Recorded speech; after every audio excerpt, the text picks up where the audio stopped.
할렐루야. 반갑습니다. 거룩한 주일, 오늘도 변함없이 주님의 전에 나오셔서 예배드리는 우리 모든 성도님들을 주님의 이름으로 환영하고 또 축복합니다. 오늘도 마음을 다하고 사모함으로 하나님께서 예비하신 놀라운 은혜가 저와 여러분에게 가득히 넘치는 시간 되기를 소망합니다.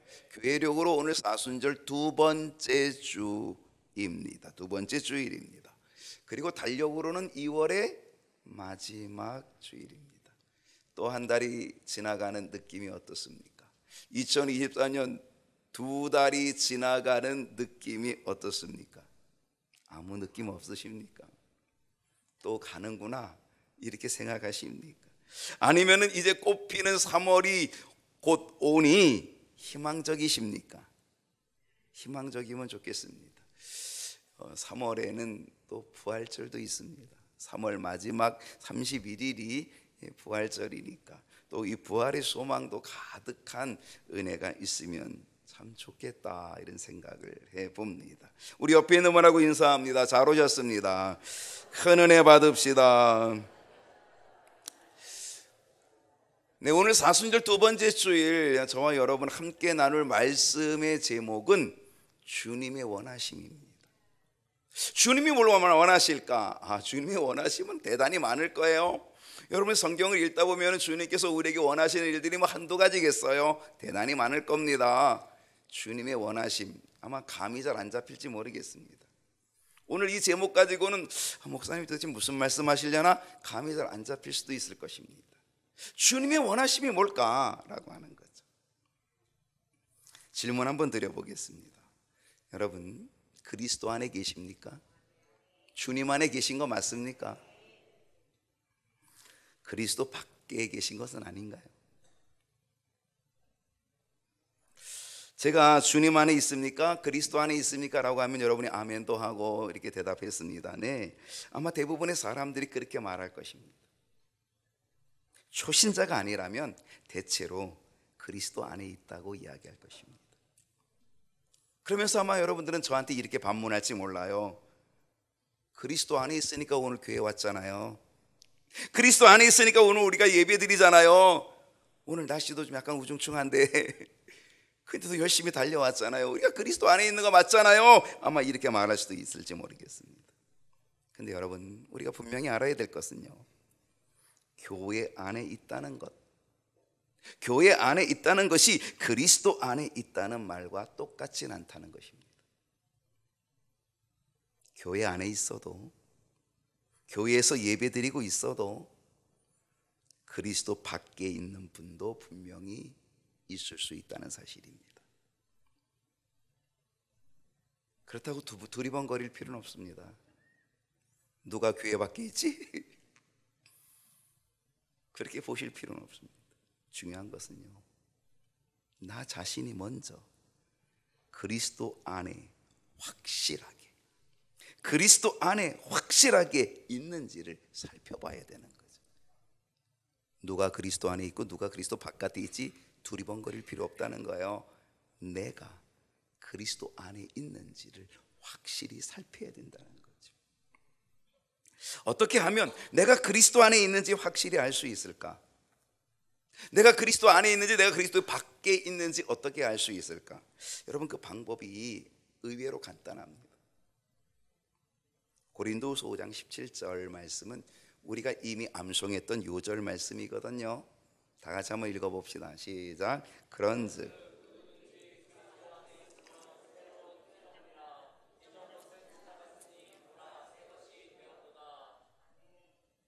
이 말씀에서 그리스도 안에 있으면 어떻게 된다고요? 새로운 피조물이. 내가 그리스도 안에 있는지 내가 그리스도 바깥에 있는지를 아는 것은 내가 새 피조물인가? 이것을 아는 것입니다.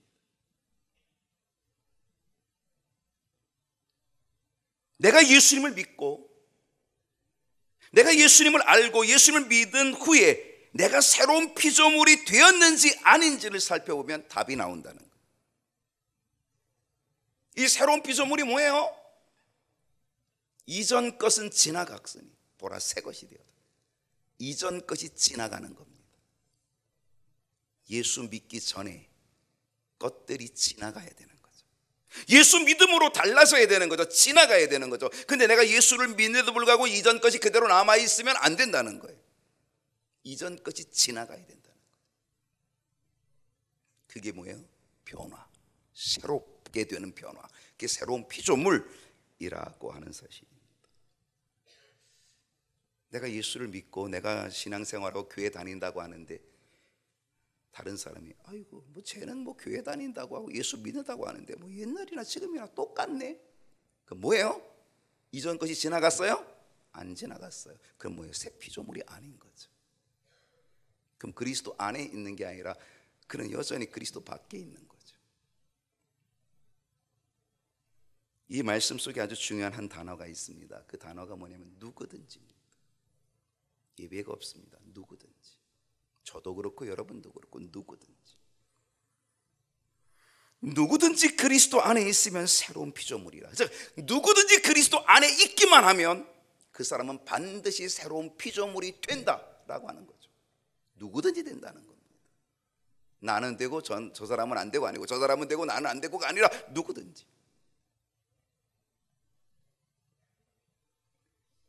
여러분 새로운 피조물이 되셨습니까? 이제 좀 약간 약해졌어요, 그죠? 주님 안에 있다 그럴 때는 다 아멘 하셨는데 주님 바깥에 있는 게 아니라 안에 있냐고 그랬더니 다 있다 그랬는데 새 피조물 되었냐 그러니까 별로 답변이 없으시네요. 여러분 새 피조물 되셨습니까? 그렇다면 여러분 주님 안에 있는 건 맞습니다. 여러분 주님 안에 계십니까? 그러면 여러분은 새 피조물이 된 건 맞습니다. 이전 것이 지나갔습니까? 그렇다면 여러분은 새 것이 된 것이 맞습니다. 이건 그리스도 안에 있으면 새 피조물이 되는 게 당연하기 때문이고 누구든지 되기 때문입니다. 이 상황이 되면 또 다른 질문 하나가 생깁니다. 그렇다면 도대체 어디까지 새로워져야 할까요? 라는 것입니다. 여러분 어디까지 새로워지면 새 피조물이 될 수 있을까요? 어느 정도로 새로워지면 새 피조물이 될 수 있을까요? 쉽지 않은 질문이지만요 여기에도 답이 있습니다. 하나는 내가 느낄 수 있을 만큼 새로워져야 합니다. 내가 변했구나. 내가 바뀌었네. 내가 지금 바뀌고 있구나. 내가 느낄 만큼 새로워져야 된다는 겁니다. 더 나아가서 남이 알 수 있을 만큼 내가 달라져야 합니다. 다른 사람이 놀랄 만큼 저 사람은 진짜 달라졌네. 예수 믿는다 그러더니 달라졌네. 신앙생활 하더니 교회 가더니 달라졌네. 다른 사람이 알 수 있을 만큼 인정해 줄 만큼 새로워져야 새 피조물이 되는 것이죠. 사도 바울은 뭐라고 얘기하냐면 그리스도의 장성한 분량에 이르기까지. 그렇게 가실 수 있겠어요? 그리스도의 장성한 분량에 이르기까지, 그 분량이 충만한 데까지 그렇게 얘기하고 있거든요. 2024년 이 사순절에 그리스도 안에 있음으로 저와 여러분이 새 피조물의 은혜로 살아가게 되기를 축복합니다. 자, 오늘 본문으로 돌아갑니다. 오늘 본문은 요한복음 3장 1절로 8절인데요 예수님과 니고데모 이야기입니다. 너무 잘 알고 있는 니고데모 이야기. 여러분 이 니고데모 많이 들었죠? 니고데모 누굽니까? 어떤 사람입니까 니고데모? 자, 요한복음 3장 1절에 니고데모를 이렇게 얘기합니다. 바리새인 중에 니고데모. 그러니까 니고데모는 누구예요?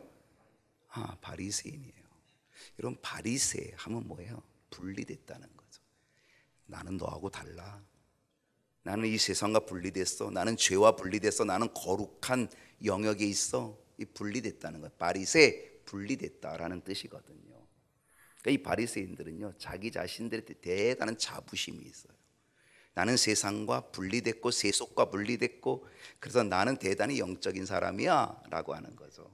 그런 자부심을 가지고 있는 사람들이 바로 이 바리새인이었다는 건데 이 니고데모가 바리새인이었다는 거예요. 그런데 이 니고데모가 바리새인일 뿐만 아니라 그는 누구였어요? 유대인의 지도자라는 거예요. 지도자.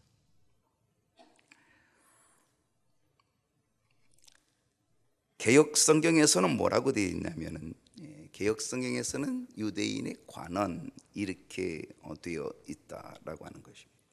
여기서 말하는 이 유대인의 관원, 유대인의 지도자는 누구를 얘기하냐면, 그것은 바로 산헤드린 의회 의원 70명, 유대인들의 정치가들이 모여서 입법과 행정을 주도하는 70명으로 구성된 산헤드린 공회의 의원입니다.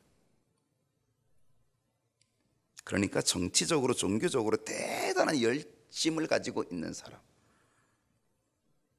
그 사람이 니고데모였다는 거예요. 이런 종교적인 열심을 가진 이 니고데모가 밤에 예수님을 찾아왔다는 겁니다.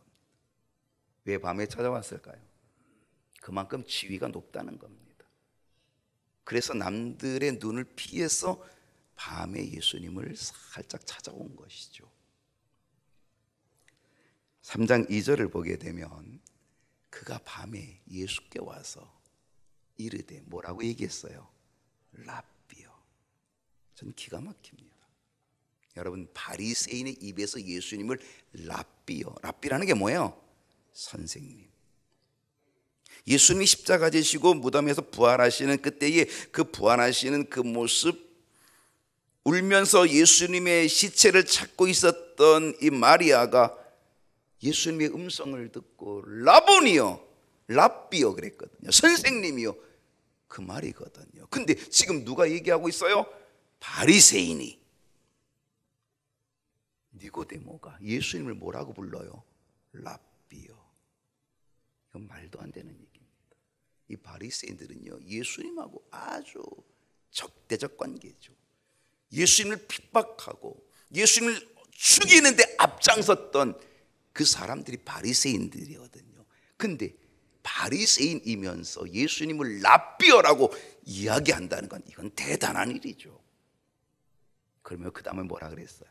우리가, 당신은 하나님께로부터 오신 선생인 줄 아나이다. 누구 얘기로 봤어요? 랍비요, 당신은 하나님께로부터, 하나님이 보내주신 하나님께로부터 오신 선생인 줄 아나이다. 여러분, 베드로의 신앙 고백 알고 계신가요? 너희는 나를 누구라 하느냐 그랬더니 베드로가 주는 그리스도십니다, 살아계신 하나님의 아들이십니다. 주님이 깜짝 놀라가지고 바요나 시몬아, 내가 복이 있도다. 내가 너에게 천국 열쇠 주겠다. 내가 그 신앙 고백 위에 내 교회를 세워줄 테니까 음부의 권세가 이기지 못하리라. 그렇게 칭찬해 주시고 그렇게 복을 주셨는데요, 그 신앙 고백을 듣고. 근데요, 저는 오늘 이 니고데모가 얘기하는 이 이야기가, 이 고백이 결코 베드로의 신앙 고백에 뒤떨어지지 않을 정도였다. 사실 베드로는요, 예수님의 제자였잖아요. 훈련된 제자였으니까 뭐 그 정도 고백을 해도 할 수 있겠거니라고 할 수 있겠지만은요, 이 니고데모는 달라요. 니고데모는 바리새인이라니까요. 예수님하고 등질 수 있는 사람, 예수님을 공격하는 사람이라고요. 근데 예수님을 공격해야 될 이 바리새인이 랍비요 그럴 뿐 아니라 당신은 하나님께로부터 오신 선생인 줄 아나이다. 그다음에 뭐라 그랬어요? 하나님이 함께하지 아니하시면 당신이 행하는 이 표적, 이 기적, 이 능력 아무도 할 수 없습니다. 그러니까 당신이 행하시는 이 모든 기적과 능력은 하나님이 당신에게 주신 능력입니다. 이렇게 고백하고 있다는 거예요. 이 정도 되면 예수님이 어떻게 돼요? 와, 기가 막히다, 와, 놀랍다, 이렇게 칭찬도 해주고 인정도 해주고 그래야 될 것 아니겠어요? 근데 이 상황에서 예수님이 니고데모에게 뭐라고 말씀하셨는지, 예수님이 니고데모에게 정말 원하시는 원하심이 뭐냐 이거죠.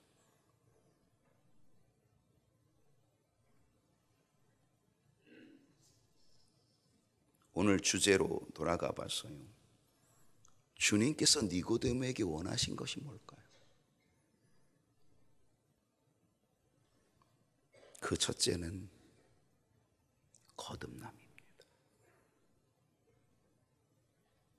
요한복음 3장 3절을 보면 니고데모가 당신은 선생님입니다. 하나님께로부터 오신 선생님입니다. 하나님의 능력을 입혀주신, 하나님께서 능력을 입혀주신 선생님입니다. 이렇게 고백을 했는데, 근데 예수님은 거기에 가타부타 말씀도 하지 않고 뭐 칭찬도 하지 않고 얘기도 하지 않고, 예수님이 이 말씀을 탁 했는데 뭐라 그랬냐면, 내가 진실로 진실로 말하는, 너 똑바로 들어? 너 분명히 들어?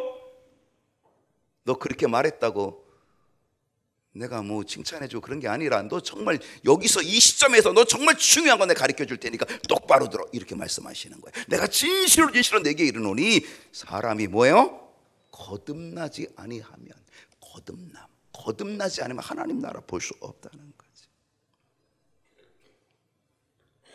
니고데모의 기가 막힌 칭찬과 니고데모의 기가 막힌 주님을 인정해주는 신앙적 고백이 있었다 할지라도, 예수님은 그에 대해 답변을 주신 것이 아니라 뭘 가르쳐 주신 거예요? 주님이 원함이 뭔지를 보여주시고 있다는 거죠.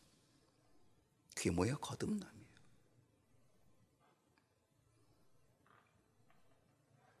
여러분, 거듭나셨습니까? 주님이 정말 원하시는 것은, 주님이 저와 여러분에게 정말 원하는 것은 뭔지 아십니까? 거듭남입니다. 거듭남을 원하신다니까요. 아무리 이빠른 소리하고 아무리 뭐 립서비스를 해도요, 주님은 거듭남, 이걸 원하시고 있다니까요. 여러분, 거듭남이 뭐예요? 말 그대로 두 번 나는 거예요. 한 번 태어나는 게 아니라 두 번 태어나는 거예요.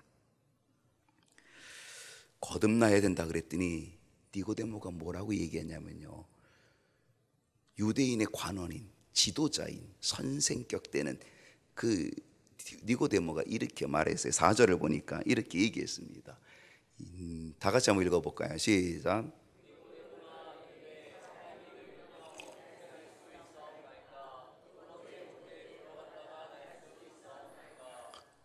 예수님, 어떻게 두 번 나요?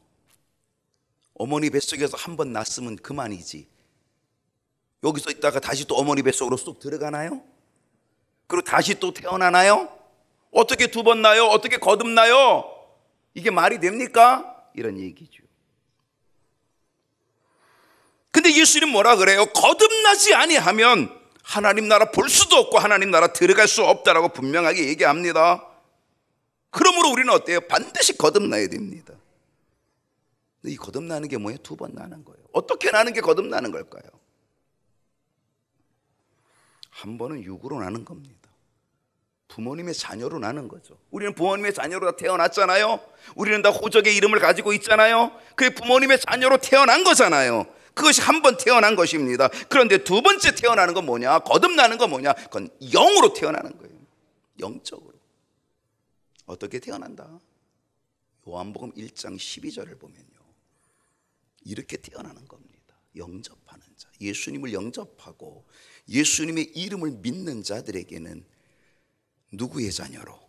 하나님의 자녀로 태어나는 권세를 주셨으니, 할렐루야, 하나님의 자녀로 태어나는 거예요. 이게 두 번째 거듭나는 거예요.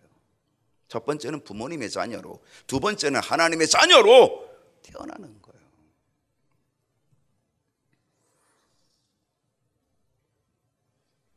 요한복음 3장 6절을 보게 되면요, 육으로 난 건 육이고 영으로 난 건 영이니, 우리가 부모님께로부터 난 건 육으로 난 거예요. 육신의 자녀로 난 거예요. 이거 그 한 번이 아니라 우린 영으로 나야 된다는 거예요. 그건 뭐냐면 예수님을 믿고 예수님을 영접하고, 그래서 하나님의 자녀로 태어나는 것, 그게 영으로 태어나는 거예요. 주님의 원하심은요, 종교적인 열심, 바리새적인 종교적인 열심이 아니에요. 바리새인이라고 하는 이름, 그게 아니에요. 유대인의 관원, 유대인의 지도자, 직분, 이것도 아니에요. 거듭남.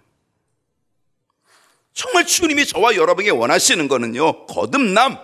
육으로 태어난 우리들 반드시 믿음으로 예수님 안에서 하나님의 자녀로 태어나는 거듭남. 이 거듭남이 있어야 된다는 것, 그 주님이 우리에게 간절히 원하고 계시다는 거죠.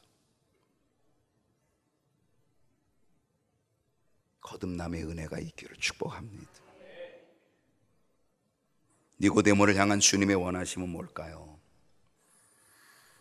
두 번째는 물과 성령입니다. 예수님께서 니고데모에게 거듭나야 한다고 했더니, 거듭나지 않으면 하나님 나라 볼 수도 없다라고 그렇게 얘기했더니 니고데모가 어머니 뱃속에 들어갔다가 다시 나와야 합니까? 그때 예수님께서 이 거듭남이 뭔지를 아주 더 구체적으로 알려주십니다. 5절을 보겠습니다.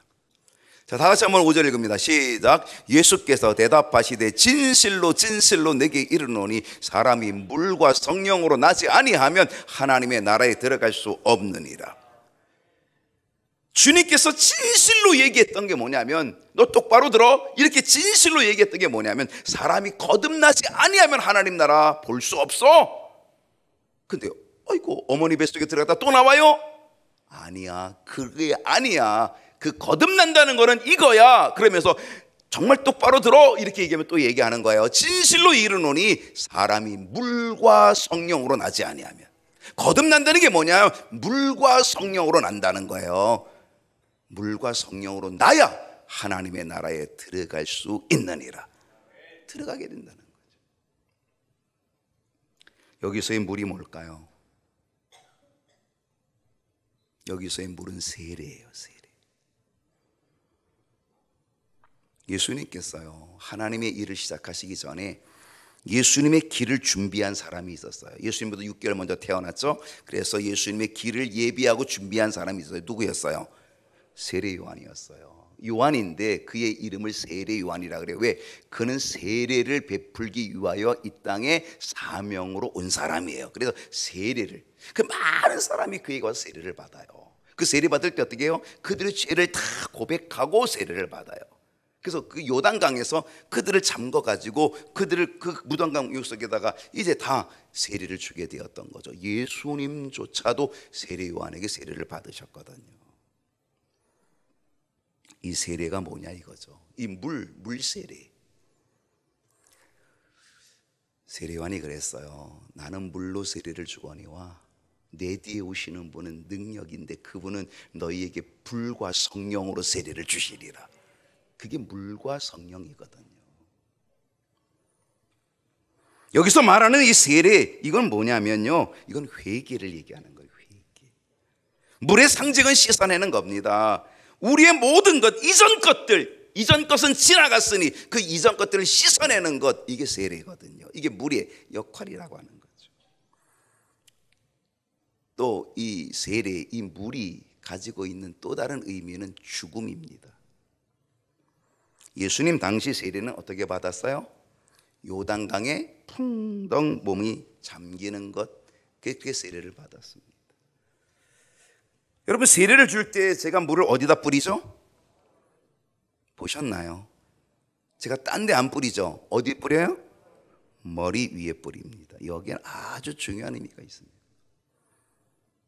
다른 데 뿌리면 안 되나요? 안 돼요. 머리에다 뿌려야 됩니다. 정말 중요한 의미입니다. 감리교 목사님하고요, 침례교 목사님하고 논쟁이 붙었습니다. 무슨 논쟁이 붙었냐면 세례에 대해서 논쟁이 벌어졌습니다. 침례교는 어떻게 세례를 줘요?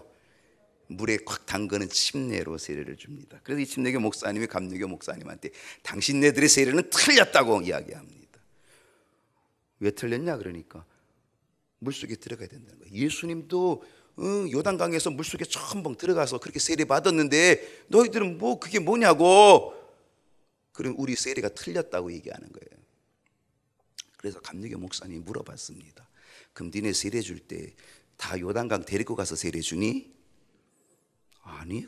그럼 니네 틀렸네 뭐. 그러면서 이 목사님이, 감리교 목사님이 침례교 목사님한테 이렇게 얘기했어요.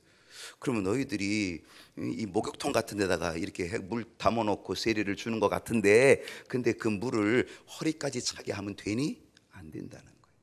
그러면 그 물이 여기 어깨, 이 목까지 잠기면 되냐? 안 된다는 거예요. 그럼 어떻게 돼야 되냐? 그랬더니 이 머리 끝까지 들어가야 된다는 거예요. 그래서 우리는 머리 끝에다가 물을 주는 거야.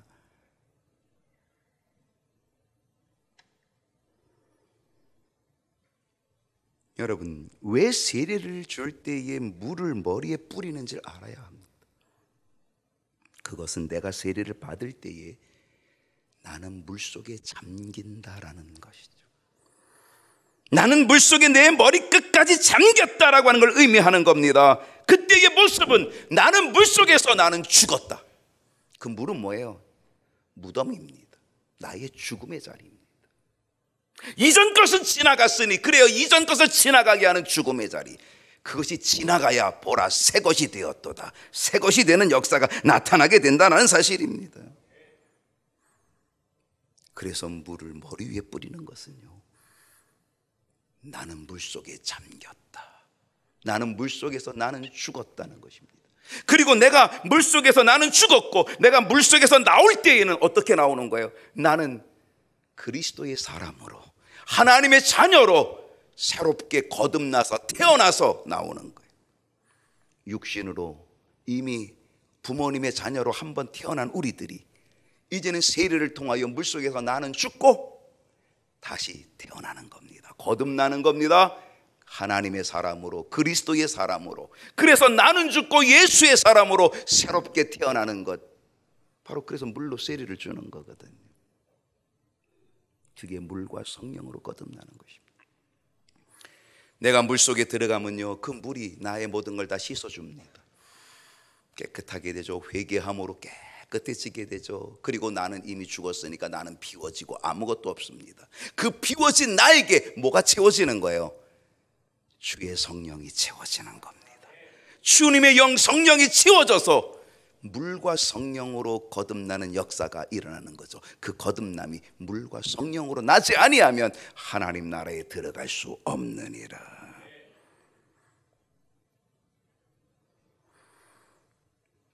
주님은 이것을 간절히 원하고 있습니다. 거듭나기를 원하고 있고요, 물과 성령으로 깨끗해져서 나는 죽고 예수의 사람으로 살아가는 거듭남의 역사가 일어나기를 주님은 간절히 원하고 계시다는 사실이에요. 여러분, 주님 안에 있습니까? 거듭나셨습니까? 니고데모를 향한 주님의 원하심이 뭘까요? 확실한 증거입니다. 주님께서 니고데모에게 원하시는 이 거듭남에 대한 것은요, 그건 느낌이 아니고 감정이 아니라 확실한 증거라는 겁니다.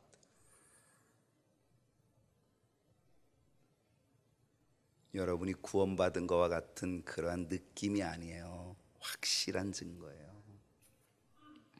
여러분, 거듭나는 기분이 갖는 게 아닙니다. 거듭남이라고 하는 거는요, 확실함이고요, 체험입니다. 요한복음 3장 8절을 보십시다. 다 같이 한번 읽어볼까요? 시작. 바람이 임의로 불매 내가 그 소리를 들어도 어디서 와서 어디로 가는지 알지 못하나니 성령으로 난 사람도 다 그러하니라. 바람을 볼 수 있나요? 바람을 이렇게 손에 잡으면 잡히나요? 여러분, 바람이 어디서 왔다가 어디로 가는지 알고 계시나요?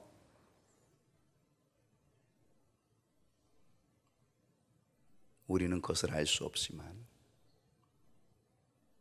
우리는 바람이 있다는 것을 분명하게 확인할 수 있습니다.